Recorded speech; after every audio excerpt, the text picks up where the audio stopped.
Assalamualaikum warahmatullahi wabarakatuh. Alhamdulillah, alhamdulillahirabbil alamin. Wa bihi nasta'inuhu ala umuri dunya waddin wa ala alihi wa sahbihi ajma'in. Amma ba'du.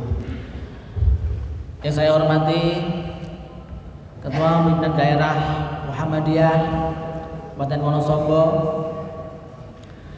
beserta para ketua dan anggota Pleno Pimpinan Daerah Muhammadiyah Kabupaten Wonosobo, para sesepuh yang hadir di pendopo ini, Ketua Pimpinan Daerah Aisyah Wonosobo, dan adik-adikku di organisasi otonom Muhammadiyah Kabupaten Wonosobo beserta hadirin semuanya. Pertama, kami senang sekali bisa diundang ke pengajian yang jamaahnya banyak ini. Saya tidak menduga kalau sangat serius seperti ini. Berarti ini yang menunjukkan berkemajuannya Muhammadiyah Wonosobo. Saya tadi masuk Wonosobo, lihat gerbang sampai kanan, amal usaha rumah sakitnya besar dan bagus. Wah, ini memang bisa menjadi satu kabupaten unggulan di Provinsi Jawa Tengah. Dilihat dari rumah sakitnya. Saya baru satu jalan, belum belok dan masuk ya, pasti akan mendapatkan ketercengangan lain. Saya berharap begitu. Saya diminta untuk memaparkan apa yang sudah dirumuskan dan diputuskan oleh Muhammadiyah di dalam Muktamar ke-48 di Surakarta tahun 2002 lalu terkait dengan Islam berkemajuan yang dibungkus dalam terma Risalah Islam berkemajuan. Kalau kita membaca sejarah Muhammadiyah, kita bisa peras bahwa substansi dari apa yang dicita-citakan Muhammadiyah, apa yang diupayakan oleh Muhammadiyah itu untuk menjadikan Islam, menjadikan umat Islam, bahkan tidak hanya umat Islam, itu keluar dari batas-batas sekat, yaitu itu menjadikan seluruhnya penduduk bumi yang ada di Indonesia, bahkan di kolong langit ini, menjadi umat yang maju, umat yang modern, umat yang mempunyai kemajuan, baik kemajuan peradaban, kemajuan akal pikiran, kemajuan akal budi, dan kemajuan yang lain. Nah, saya ingin fokus kepada apa yang dibahas Muhammadiyah terkait dengan Risalah Islam berkemajuan. Kalau kita belajar sejarah Muhammadiyah, di slide kedua saya sampaikan bahwa Muhammadiyah berdiri memang bisa kita katakan untuk memberikan pencerahan kepada masyarakat, pencerahan pada umat di tengah umat yang berada dalam kejumutan dalam paham keagama, di tengah masyarakat yang tertinggal, literasinya kurang bagus, agak terbelakang karena enggak pada sekolah, akses pendidikannya terbatas. Penjajah Belanda kala itu membatasi orang yang boleh sekolah adalah orang-orang kelas 1, kelas 2, priai, dan orang-orang tertentu yang hanya bisa sekolah. Mayoritas masyarakat pribumi tidak bisa sekolah. Jadi akal pikirannya, literasinya, pendidikannya sangat memprihatinkan. Ya. Oleh karena itu, yang dilakukan oleh Muhammadiyah adalah melakukan pencerdasan, pencerahan masyarakat itu dengan mendirikan pendidikan, institusi pendidikan didirikan oleh Muhammadiyah. Ini untuk menopang akal budi, untuk menopang literasi, untuk menopang kecerdasan masyarakat. Sehingga kalau masyarakat itu terdidik, pintar, maka masyarakat akan tercerahkan. Itu yang pertama. Yang kedua, apa yang dilakukan oleh Muhammadiyah adalah untuk memajukan masyarakat, ya, untuk kemajuan masyarakat. Kita tahu betapa berat, betapa susah dan menderitanya ketika dijajah. Maka secara keekonomian, kesejahteraannya adalah di bawah rata-rata, bahkan menderita. Oleh karena itu Muhammadiyah di awal-awal berdirinya, salah satu majelis atau bagian yang dibentuk oleh Muhammadiyah di awal Muhammadiyah berdiri adalah Majelis Penolong Kesengsaraan OWM atau Majelis Kesengsaraan Umum. Majelis itu dibentuk untuk ketika kajian surat Al-Maun Yai Dahlan yang sampai berbulan-bulan itu, masa santrinya, anak didiknya sampai protes, Yai, kenapa ngajinya nggak bergeser dari Al-Maun? Kami sudah tahu, kami sudah hafal, kami sudah paham, apalagi? Kenapa sering diulang-ulang? Pertanyaannya, Islam itu tidak hanya untuk dipahami, tapi Islam itu agama yang untuk diamalkan. Apa makna surat Al-Maun yang bisa kalian petik? Nah, jadi bingung semua. Jadi muaranya tidak hanya paham, tapi muaranya adalah berbuat, mengamalkan. Karena Islam adalah agama amal, bukan agama kata-kata atau agama retorika. Maka setelah saat itu Yai Dahlan mengumpulkan santri-santrinya untuk menggerakkan, ayo kamu berbuat, ayo kamu beramal, do something, beri penolong kepada orang-orang yang membutuhkan seperti apa yang termaktub dalam surat Al-Maun. Wah, dikumpulkanlah gelandangan-gelandangan, dikumpulkanlah fakir miskin di sepanjang jalan Malioboro di alun-alun utara itu, diberi makan sama Muhammadiyah ketika itu.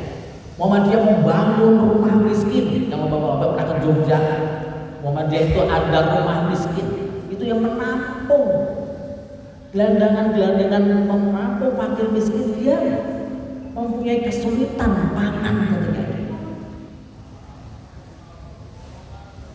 Muhammadiyah membangun lagi rumah yatim sebagai wujud penolong kesengsaraan umum, membangun rumah yatim, membangun BLK, balai latihan kerja, ketika banyak orang yang berkunjung ke Yogyakarta, ke kota raja, dari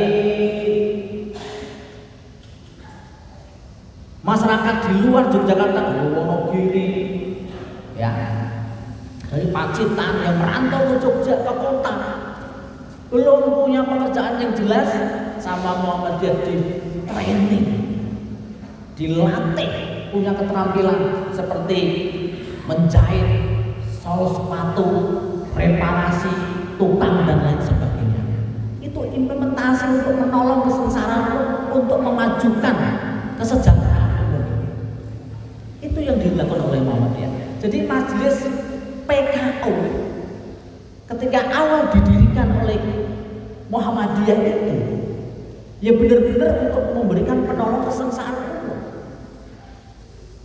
Masyarakat yang ketika dulu berobat sulit, nggak mampu, nggak bisa akses ke rumah sakit yang dibuat oleh penjajah Belanda ketika itu, Muhammadiyah buat rumah sakit.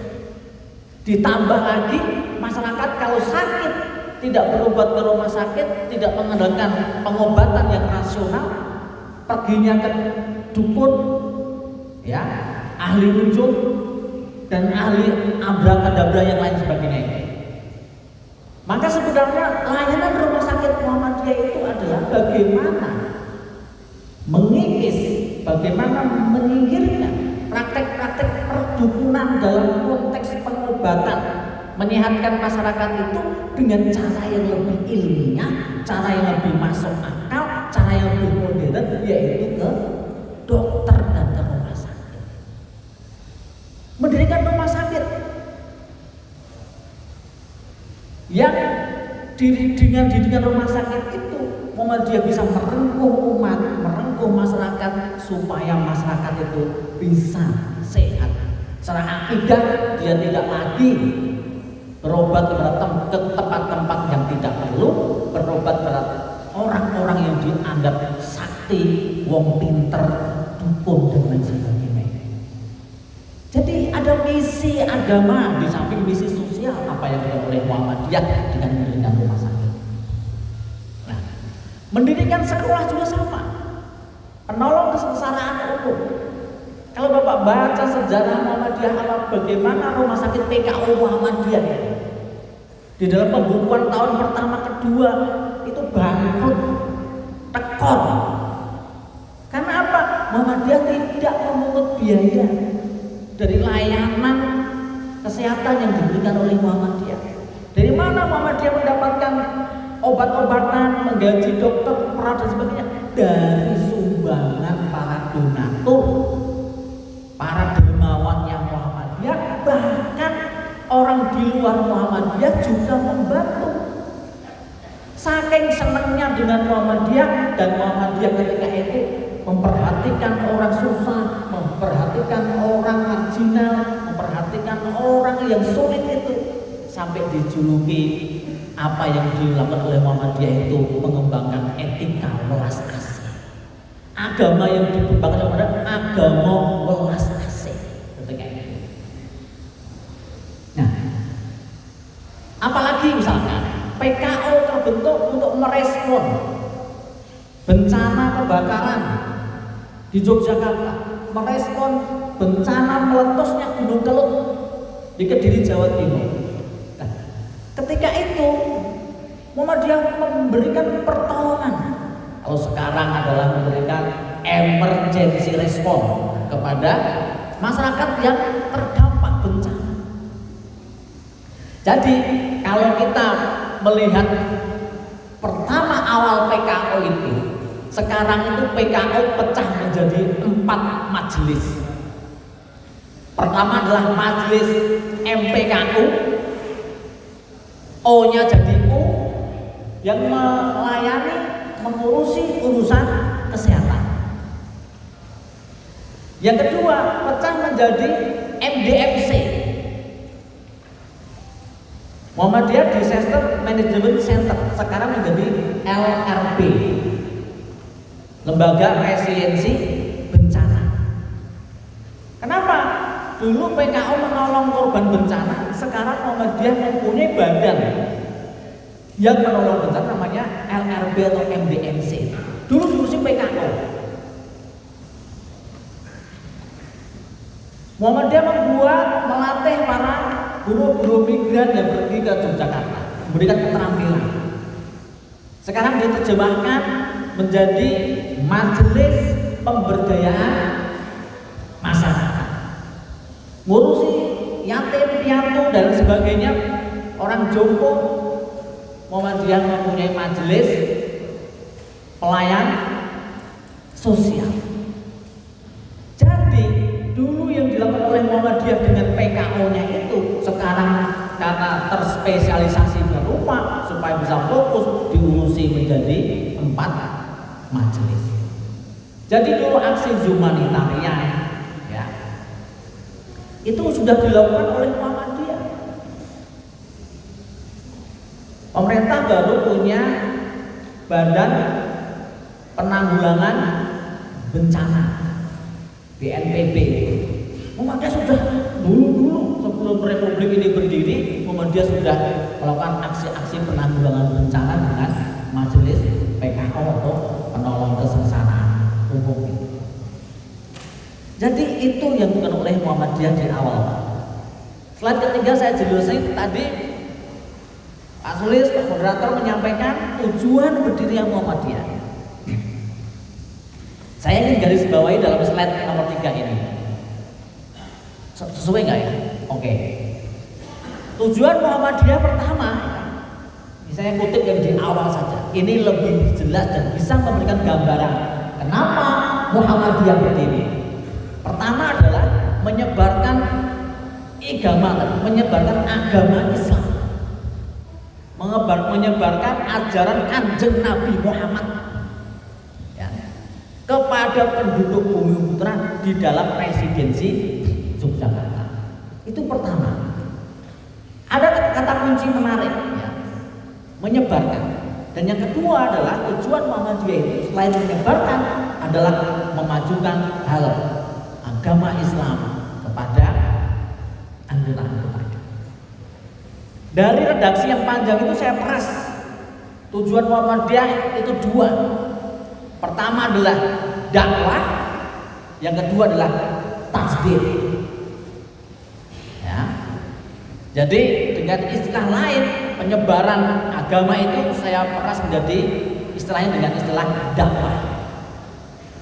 Berdakwah untuk menyebarluaskan agama Islam dalam rangka apa? Pertama, dalam rangka untuk meningkatkan pemahaman agama Islam. Jadi dakwah Muhammadiyah itu tidak bisa dipungkiri dari misi dakwah kita sebagai orang Islam, bahwa kita sebagai umat dakwah, kita sebagai subjek dakwah, kita itu punya kewajiban untuk berdakwah, menyebarkan agama Islam dalam rangka untuk meningkatkan pemahaman agama Islam. Mulai dari apa? Mulai dari akidahnya. Akidahnya harus lurus, tegak lurus pada Allah Subhanahu wa taala. Ibadahnya harus benar. Syariahnya harus benar, berdasarkan ajaran syariat yang dituntunkan oleh Nabi Muhammad Sallallahu Alaihi Wasallam. Akidahnya lurus, syariahnya benar, muamalahnya harus sholih fi kulli zaman wa makan, adaptif,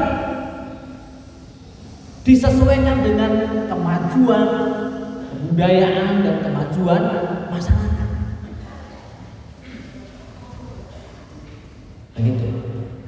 Jadi bagaimana kita sebagai orang yang berhimpun di Muhammadiyah dalam rangka untuk menyebarluaskan Islam itu mengemban misi dakwah.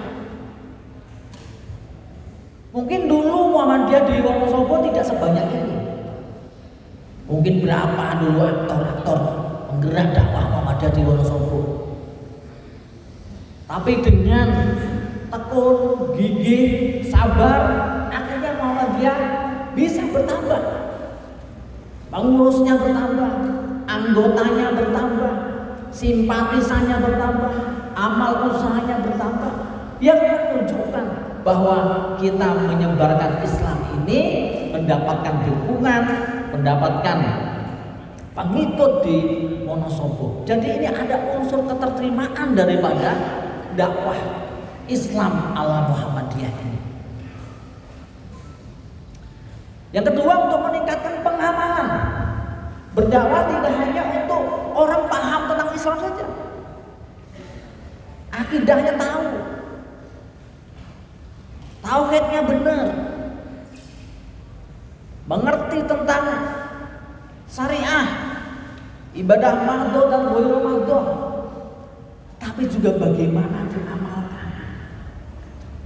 Sholatnya bagaimana diamalkan, supaya sholatnya tidak fawailul lil musallin, sholatnya itu tidak celaka. Supaya nggak celaka, bagaimana?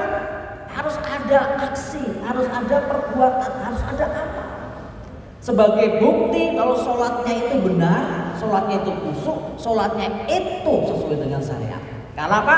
Hablum minallah harus diiringi dengan hablum minas. Nggak boleh soleh saja pada Allah, nggak boleh soleh saja. Ritual pada Allah itu bagus, tapi dengan sosial asosial itu tidak dikehendaki oleh Allah. Jadi harus balance, hablum minallah dan hablum. Jadi pengamalannya harus, ya, kader Muhammadiyah, warga Muhammadiyah, jamaah Muhammadiyah mengerti agama dan mengamalkan agama secara sungguh-sungguh. Itu yang dakwah. Yang kedua yang tajdid. Yang tajdid itu memajukan kan. Ini ranah heavy-nya muamalah. Pembaruan, tajdid itu pembaruan. Apa yang dilakukan oleh Muhammadiyah itu dalam rangka untuk memajukan masyarakat, memajukan umat, memajukan bangsa. Dalam rangka mengambil spirit Islam, rahmatan lil alamin. Ini buktinya apa yang dilakukan oleh Muhammadiyah. Layanan sosial, layanan ekonomi, layanan keagamaan dan Muhammadiyah itu tidak membedakan latar belakang sosial, latar belakang kultural, latar belakang profesional dan lain sebagainya. Saya yakin Bapak Ibu Muhammadiyah Wonosobo yang punya rumah sakit yang besar itu pelayanannya untuk umum, tidak hanya untuk warga Muhammadiyah. Iya atau benar Pak? Umum kan? Kan nggak ditanya. Orang yang mau berobat, orang yang mendapatkan akses layanan pendidikan di PKU Muhammadiyah Wonosobo itu nggak akan pernah ditanya. Kamu agamanya apa? Islam atau bukan Islam? Jawabannya Islam. Gak ditanya lagi aku NU atau Muhammadiyah atau Ahmadiyah atau Syiah. Kan gak tahu Pak. Kamu Jawa, Sunda, Bugis, Makassar, Batak atau Dayak. Kan enggak ya Pak ya? Enggak. Rahmatan lil alamin. Semua dilayani tanpa memandang latar belakang macam-macam itu.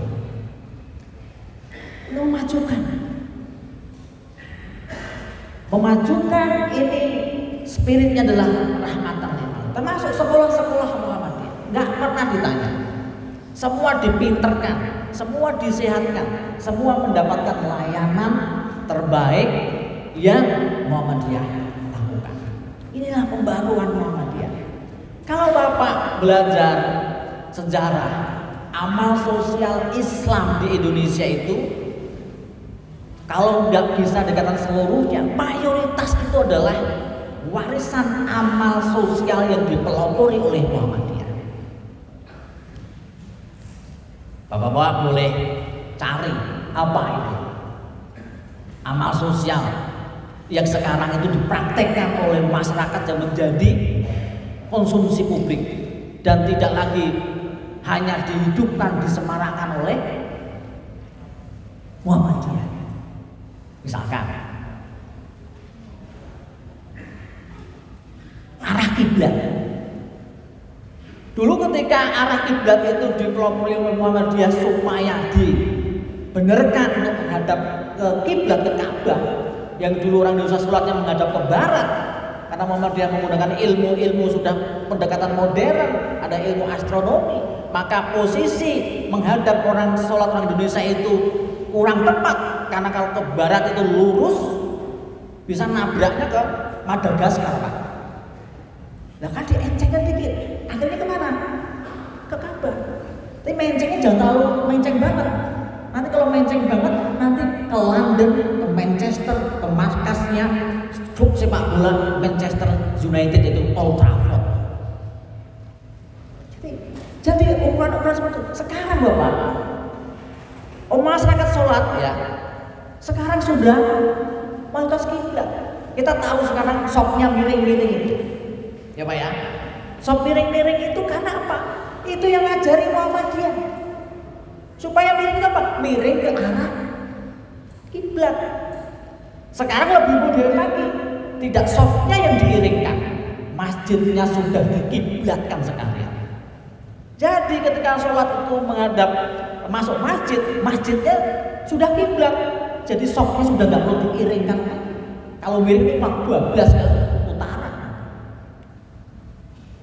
Begitu. Sekarang banyak masjid yang sudah dibangun dengan langsung arah kiblat, tidak menyesuaikan arah jalannya, sudah dikiblatkan. Termasuk masjid kampus saya di UMY itu sudah nggak perlu lagi soknya dimiring-miringkan, langsung dibangun sejak awal, langsung kiblat. Nah, ini kan amal sosialnya Muhammadiyah. Istilah sosial yang sekarang menjadi kebenaran yang dikonsumsi dan dipakai oleh semua. Apa? Tabligh akbar, pengajian umum.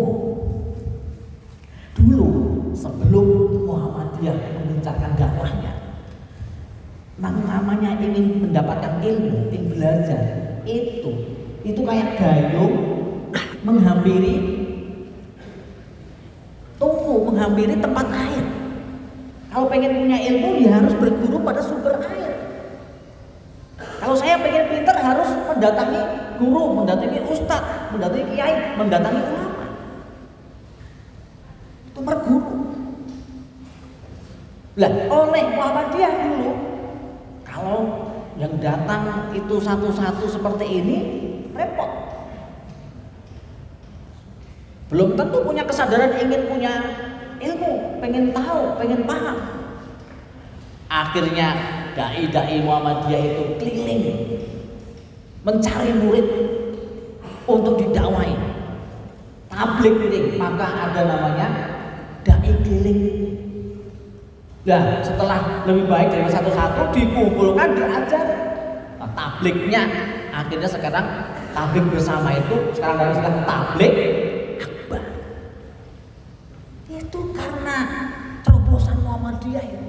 Sekarang tabligh akbar itu sudah gak dilabel lagi tabligh akbar. Tabligh akbar Muhammadiyah sudah, karena sudah dipakai secara umum. Zakat, pengeluaran zakat. Dulu orang zakat itu ke ulama langsung, kiai langsung, setor langsung. Oleh Muhammadiyah dipelopori dengan bentuk kepengurusan amil itu. Loh, sekarang sudah menjamur lembaga-lembaga amil yang mengelola zakat. Termasuk Muhammadiyah lembaga zakatnya menjadi lembaga zakat selalu yang terbaik di Indonesia itu. Lazismu, tepuk tangan buat Lazismu. Haji, coba.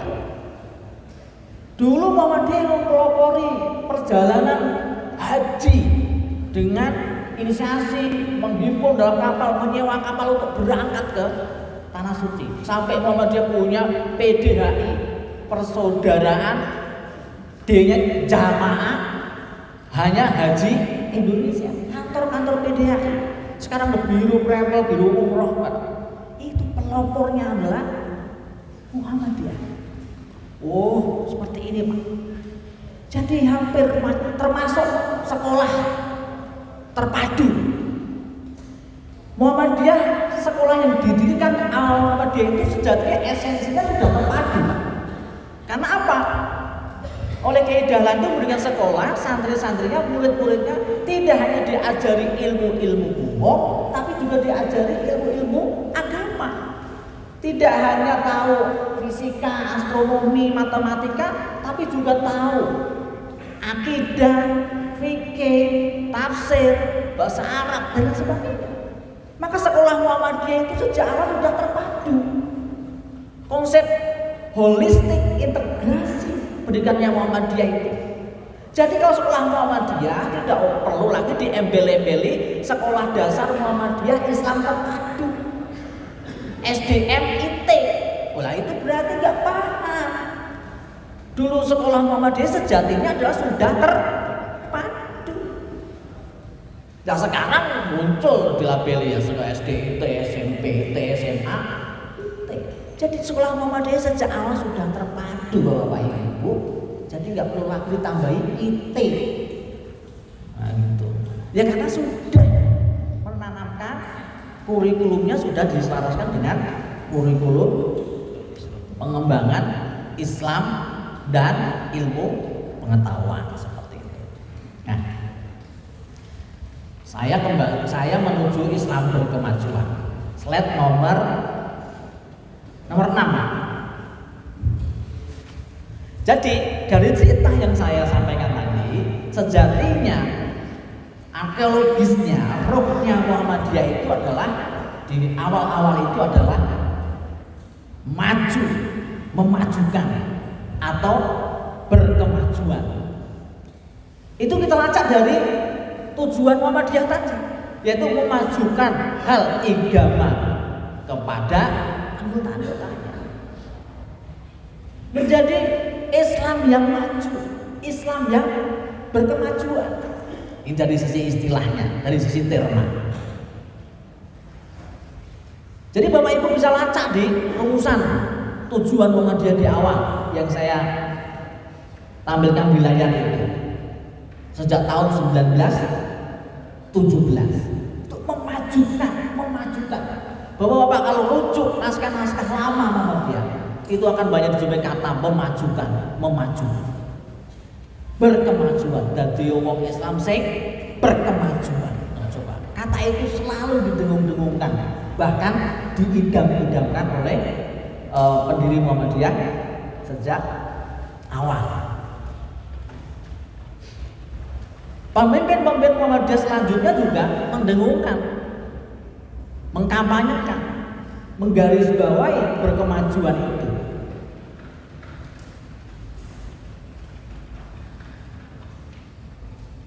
Bahkan dalam perjalanannya ya, kepengurusan Muhammadiyah selanjutnya itu selalu menegaskan bahwa masyarakat yang ingin dibentuk oleh Muhammadiyah itu adalah masyarakat yang berkemajuan. Slide nomor 9. Slide nomor 9 bisa saya tegaskan lagi. Terma Islam berkemajuan itu mendapatkan garis bawah itu dalam muktamar tahun 2010 ya. Di dalam pernyataan pikiran Muhammadiyah tahun 2010 muktamar ke 46 alias muktamar 1 abad di Yogyakarta itu dirumuskanlah pandangan Islam yang berkemajuan, khusus pada bab bagian tentang pandangan keagamaan. Jadi Muhammadiyah memandang bahwa Islam merupakan agama yang mengandung nilai-nilai ajaran tentang kemajuan untuk mewujudkan peradaban umat manusia yang utama. Kemajuan dalam pandangan Islam bersifat multi aspek, baik dalam kehidupan keagamaan maupun dalam seluruh dimensi kehidupan, yang melahirkan peradaban utama sebagai bentuk peradaban alternatif yang unggul secara lahiriah dan rohaniah. Islam yang berkemajuan tahun 2010 sudah dijelaskan. Islam yang berkemajuan menghadirkan Islam dan dakwah Islam sebagai rahmatan lil alamin. Kehadiran Muhammadiyah itu adalah rahmat untuk seluruh alam, kebaikan untuk seluruh alam, kemajuan untuk semuanya. Muhammadiyah for all, Muhammadiyah lil alamin. Tidak hanya Muhammadiyah lil Muhammadiyin, tapi Muhammadiyah untuk semuanya. Ini spirit universalitas daripada pandangan keislaman Muhammadiyah itu begitu kuat, yang meletakkan aspek aktualisasi Islam itu tidak hanya membawa kemajuan pada Muhammadiyah atau Islam sendiri, yaitu membawa kemajuan untuk semuanya. Nah, slide nomor 10, karakteristik Islam berkemajuan. Sudah jam 11, saya tadi katanya 1 jam. Pertama, sesuai dengan manhaj tafsir. Jadi tauhidnya harus gak lurus, tauhidnya harus benar. tidak boleh berwayung, harus kokoh betul. Kalau orang lain tegak lurus sama kebijakan A, B, C, D, tegak lurus terhadap Allah Subhanahu wa Ta'ala. Akidahnya, tauhidnya. Kalau benar-benar percaya pada Allah, ya iyyaka na'budu wa iyyaka nasta'in. Beribadahnya pada Allah, maka mohon pertolongannya juga harus pada Allah. Sholatnya pada Allah, tapi giliran ada bencana alam, gunung meletus, buang-buang sesajen ke kawah. Entah wujudnya macam-macam itu. Supaya apa? Supaya jauh dari sengkolo. Wah, biar nggak ada bencana loh. Kan sholat, kan percaya pada Allah, tapi kenapa masih mohon pertolongan pada benda-benda mati? Pohon besar, batu besar, perempatan, jojrokan. Kalau lewat harus bel dilutin, mbah, nun sewu mbah. Ayo apa iki? Berarti ada yang there is something wrong di akidahnya. Ya, ada yang salah di akidahnya. Berarti kalau ada wong Muhammadiyah yang masih seperti itu, tauhidnya, akidahnya belum mencerminkan berkemajuan. Masih percaya dan mohon pertolongan kepada zat yang selain Allah. Jadi orang Muhammadiyah jangan, harus tegak lurus pada Allah. Kalau menyembahnya Allah, beribadah pada Allah, mohon pertolongannya pada Allah, jangan pada yang lain. Dinding. Wah, jadi kalau nggak ngebel akan celaka. Nabrak kucing. Wah, kucing kalau nggak dirumpat nanti bisa celaka. Kasih kain kafan. Wah, ada yang seperti itu. Saya pernah mempraktekkan, Pak, nabrak kucing berkali-kali. Pertama, saya boncengin bapak saya karena mungkin dulu masih muda, saya naik motornya kenceng, ngawet. Wah, ada kucing, wah buabat. Akhirnya ketabrak motor saya kenceng 80-100 km per jam, bulas langsung gitu. Tak tengok, mati. Ya udah, saya gas lagi, gitu aja. Saya tambah semakin nyaman, le. Gitu. Nggak apa-apa, aman-aman aja. Nggak apa-apa itu. Saya habis itu juga nggak mengalami was-was takut atau celaka apa. Udah gas aja saya. Yang kedua, saya sampai 3 kali, Pak, nabrak kucing. Yang pertama, yang kedua nabrak kucing. Itu mau saya hindari, kucingnya malah belok-belok. Tak tabrak sekalian, Pak. Yes, gitu. Sampai itu juga nggak ada apa-apa. Sampai sudah puluhan tahun, Pak. Saya yakin, kan dulu saya di pondok diajari nggak boleh percaya dan macam-macam kepada zat yang di luar Allah Subhanahu wa Ta'ala. Nggak ada yang bisa memberikan kecelakaan selain Allah Subhanahu wa Ta'ala. Saya tanaman betul. Orang mati saya, Pak. Sampai sekarang saya juga nggak celaka. Alhamdulillah. Kalau saya celaka, kalau ada apa-apa pun, saya tidak karena kucing. Bapak saya di rumah ya bangun gitu. Mas, apa Pak? Coyok kucing. Tapi ya kucing udah nasal jalan barang. Gitu. Saya ke Kalimantan. Ada pamali juga. Kalau nabrak asu, anjing, babi, itu juga bisa kena masalah. Saya tengah hutan, karena takut sepi udah sore, gue naik mobil nabrak hewan itu, Pak. Wah, sopir saya orang sawah udah gemetar. Apa Mas? Nanti gimana, Pak? Kamu gas aja, jangan tolak lagi, gas terus. Digas terus. Itu sudah tahun 2016. Sampai sekarang alhamdulillah, ya nggak ada celaka-celaka itu, Pak. Jadi tergantung keyakinan kita. Nek yakin tegak lurus, ya apa kok. Tapi ini minggring, was-was, tampanan Pak. Ayo pokoknya sama Gusti Allah jangan minggring. Ya, nggih Pak nggih. Jamaah Muhammadiyah Wonosobo. Tauhidnya. Nah, Islam berkemajuan, tauhidnya harus tegak lurus pada Allah Subhanahu wa taala. Dan harus benar. Jangan minggring, jangan liar-liur. Nah, ini perlu ditanamkan dengan intensif pengajian pada jamaah. Mau apa-apa percaya pada hitungan-hitungan. Mau menikahkan anaknya hitungan-hitungan. Enggak boleh percaya sama wage kliwon paing kok. Kowe lahirnya apa? Selasa wage. Kamu apa? Rebo paing. Wah, enggak cocok katanya. Lah kenapa enggak cocok? Nanti bisa geheng. Walah. Saya enggak tahu. Masih ada yang hitung-hitung seperti itu, Pak? Masih ada. Teman saya waktu mau nikah saya sengaja.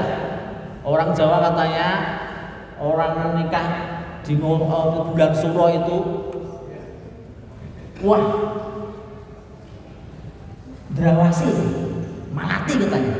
Teman saya tuh nikah saya kamu ijab kabul akad nikah bulan Muharram saja sasi Suro tanggal sisi Suro dia nikah bener. Sampai sekarang anaknya malah 4 damai-damai saja bahagia nggak ada apa-apa sudah 17 tahun. Wah coba sasi Suro yang lain pada ceketem dia malah menikah seneng-seneng Pak. Gak apa-apa. Jadi saya amalkan apa yang saya dapat di Pondok Muhammadiyah itu kepada orang apa Pak. Jadi jangan minggring, jangan melihat, bersumber kepada Al-Quran dan Sunnah. Arruju ila Quran wa Sunnah. Apa-apa yang kita lakukan harus bersumber pada Al-Quran dan bersumber kepada Sunnah. Khususnya terutama pada soal ibadah, akidah, ibadah, supaya nggak tercampur dengan budaya. Ibu saya, keluarga saya orang Jawa, kadang masih mengamalkan model-model tirakat itu, tirakat itu di daerah saya. Poso itu kan Senin, Kemis gitu Pak. Poso Daud, poso Yawubi, Muharram, Dzulhijjah itu tuh. Puasa-puasa kan begitu ya Pak. Ada Pak di daerah saya itu puasa ngerowot, poso mute, poso apa itu lagi, poso bisu, macam-macam. Ini apa ini merihatin ke kowele, merihatin kayak gini. Ini nggak sesuai dengan syariat Islam Bu. Jangan dipraktekkan lagi. Jadi poso ngerowot, poso ngebleng barang ada Pak? Ada Pak poso ngebleng sini Pak? Ada. Wah itu poso apa itu Pak? Ngebleng itu Pak? Puasa tidak makan, tidak minum, tidak tidur. Puasa nggak minum, nggak makan, nggak tidur. Itu nggak sesuai dengan arruju ila Quran wa Sunnah ini Pak. Ya, karena Nabi nggak pernah ngajari poso ngebleng seperti itu. Poso ngerowot, apa itu poso ngerowot itu Pak? Poso putih, maafnya putih. Asin apa itu ya Pak ya. Saya tidak menganjurkan maksud saya untuk begitu. Karena nggak arruju ila Quran wa Sunnah. Tidak mereverse itu nggak tahu tuh produk mana itu.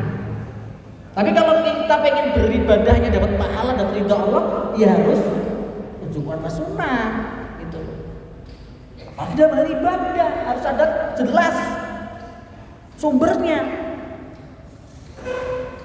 Yang ketiga, bahwa Muhammadiyah Islam berkemajuan itu selain berdasarkan tauhid, arruju ila Quran wa Sunnah, yang ketiga itu adalah mengembangkan, menghidupkan ijtihad, tajdid, pembaruan, termasuk pembaruan amal sosial Islam itu.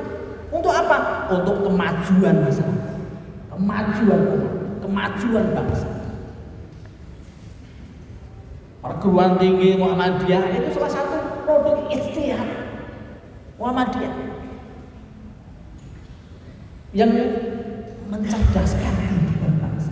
Saya nggak bisa membayangin Pak, Indonesia ini kalau nggak ada Muhammadiyah yang mempunyai perguruan tinggi jumlahnya lebih banyak daripada yang dimiliki pemerintah, masyarakat Indonesia itu yang nggak terima di sekolah-sekolah pemerintah itu sekolah di mana? Muhammadiyah itu punya perguruan tinggi jumlah 171 atau 76 perguruan tinggi, 176 perguruan tinggi Pak Muhammadiyah Asia. Lebih banyak daripada yang milik pemerintah. Pemerintah cuma 114 atau berapa. Di Jogja kan cuma ada UGM, UNY, ya kan? UIN, UPN.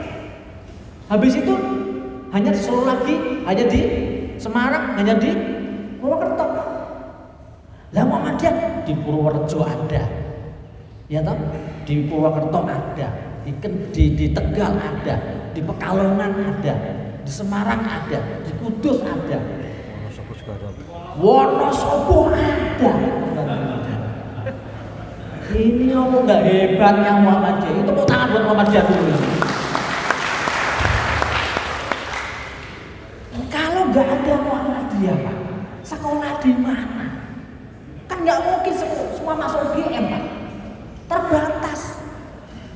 Sekolah Muhammadiyah jadi pinter karena Muhammadiyah, ya punya pekerjaan karena Muhammadiyah, lebih sejahtera karena Muhammadiyah. Kalau nggak sekolah di Muhammadiyah, nyambut gawe apa? Coba, saya pikir-pikir ini, iya ya. Kalau nggak ada Muhammadiyah itu masyarakat sekolah di mana? Kalau nggak ada SMA Muhammadiyah Wonosobo yang besar dan bagus itu, sekolah di mana yang nggak sekolah-sekolah itu yang di negeri itu? Sekolah di SMA Muhammadiyah Wonosobo kan? SMK juga besar. SMK juga magrong. Kalau nggak sekolah di warga Indonesia itu sekolah di mana coba? Memang hutang budi besar pemerintah kepada Muhammadiyah. Tapi kalau tidak sih orang Muhammadiyah kita bakal nemu yopo, ya toh. Nah ini kalau ini baiknya pemerintah juga memfasilitasi ruangannya untuk pengajian Ramadan Muhammadiyah. Kalau dipinjam nanti lain tuh kita bakal nemu yopo, ya. Besok sholat Idul Fitri diizinin nggak Pak? Wah, berarti Muhammadiyah itu diterima. Muhammadiyah itu membawa keberkahan, tidak ancaman. Begitu. Yang keempat, ibu-ibu, paham keagamaannya itu adalah moderat, tengahan, tidak radikal, ya. Tidak ekstrem kanan, tidak ekstrem kiri, yang liberal dan lain sebagainya. Kita itu berada di tengah, ummatan wasat. Tengah dalam apa? Pikirannya, ucapannya, perbuatannya. Jangan ucapannya moderat.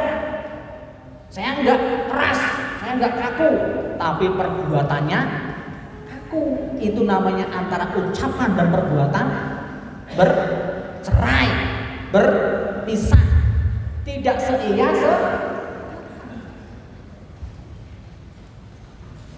cerita moderat itu mau mendengarkan, mau dialog, mau win-win solution.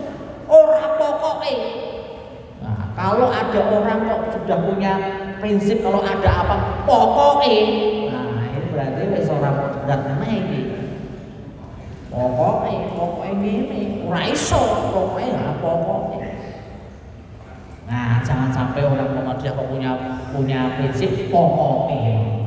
Patok bangkong ora iso diulek-ulek, ora iso diubah-ubah. Nah, ini kurang pas ya. Islamnya adalah Islam tengah, Islam moderat. Saya bisa lama loh Pak ini. Nggak ngantuk toh Pak? Alhamdulillah kalau nggak ngantuk. Saya jauh-jauh dari Jogja ngantuk ke sini. Jamaahnya kalau saya ngomong ngantuk ya wis nasib ya, nrimo ing pandum NIP. Wasatiyah Islam. Islamnya adalah tengahan. Islamnya toleran, Islamnya moderat. Ora suka kekerasan. Enggak senang kekerasan. Apalagi bom-boman, bunuh-bunuhan. Nah, itu tidak dikembangkan oleh Muhammadiyah. Yang terakhir yang sering saya ceritakan tadi adalah rahmatan lil alamin. Manhaj, kerangkanya, batasannya, arsitekturnya, Islam berkemajuan. Ada yang bilang bahasa Inggrisnya itu Islam with progress, bahasa Arabnya itu al-Islam al-taqaddumi. Jadi Islam berkemajuan. Jadi sumber ajarannya tadi Al-Quran was Sunnah, ya, rujuk ila Quran was Sunnah sebagai versi modern. Ciri modernisme Islam, reformisme Islam itu adalah rujuk ila Quran was Sunnah. Dimensinya luas, dari akidahnya, ibadahnya, akhlak, muamalah duniawiyah, akhlaknya harus ihsan berkemajuan, muamalahnya apalagi harus mencerminkan kemajuan dan kemaslahatan Islam. Slide nomor 11 itu saya jelasin yang menjadi ciri pembeda dengan gerakan Islam yang lain. Islam berkemajuan itu menggunakan 3 pendekatan, yaitu pendekatan bayani, burhani, dan irfan. Pendekatan irfani di dalam berijtihad, di dalam melakukan pembaruan, di dalam melakukan tajdid. Itu harus memegang 3 pendekatan: bayani, burhani, dan irfani. Nanti tanya Pak Roman Fatur Rahman dari Masjid Tarji secara operasional. Yang keempat adalah ijtihadnya berkelanjutan. Ya, amalnya institusional supaya tetap bisa beramal saleh. Sekolah yang diberikan oleh sesepuh kita, senior kita Muhammadiyah, pendahulu kita Muhammadiyah, menjadi lembaga, menjadi institusi, insya Allah akan menjadi amal soleh, amal jariah daripada bapak-bapak kita, ibu-ibu kita, senior-senior kita yang akan tetap berkelanjutan. Di dalam memilih fikih atau mazhab, Muhammadiyah tidak saklek dengan mazhab tertentu. Muhammadiyah mengembangkan ijtihad, tajdid dengan tarjihnya itu di dalam memilah dan memilih sumber-sumber ajaran yang paling otoritatif, paling kuat, itulah yang dipakai oleh Muhammadiyah.